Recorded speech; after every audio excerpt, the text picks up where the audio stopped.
ছোট ছোট কুপ তো নরম মাটি না হ্যাঁ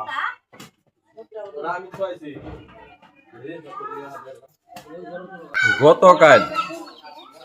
বেলা 3টার দিকে আমি খাবার বইছি আমার সঙ্গে বাড়ি আলিও আমি এক খাটের উপরে আর বাড়ি আলি আরেক খাটের উপরে এমন সময় বিড়াল এরা আইসে ওই এঁদুর গাছের চতুর্পাশে ঘুরতেছে মাছার নিচে সাইডে কাঠের চেয়ারের উপরে চাউলের দাম ওই চেয়ারের নিচে আরেকটা প্লাস্টিকের টুল এর নিচে হইল গাছ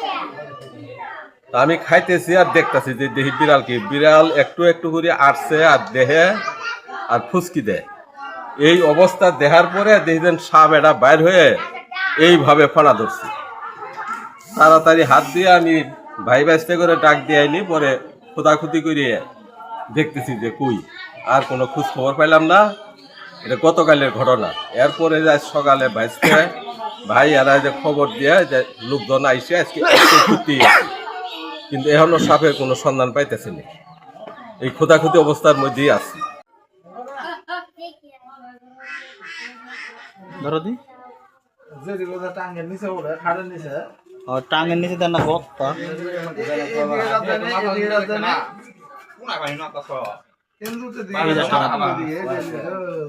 ঠিক আছে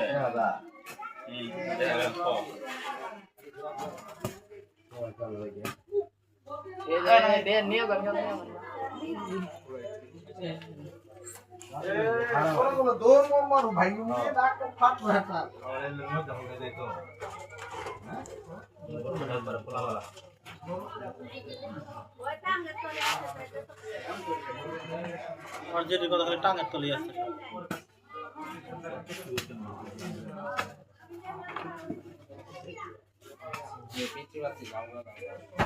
মাটি এত নরম পানি দেওয়ার কারণে পানি দিচ্ছে সরাসরি মোটরের লাইন দিয়ে কি করা হইতেছে বাড়ি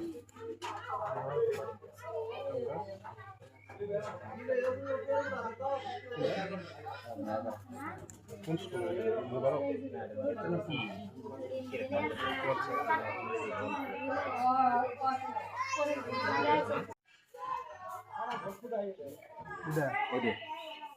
ওটা থেকে এখন বর্তমানে গাছ নাই আর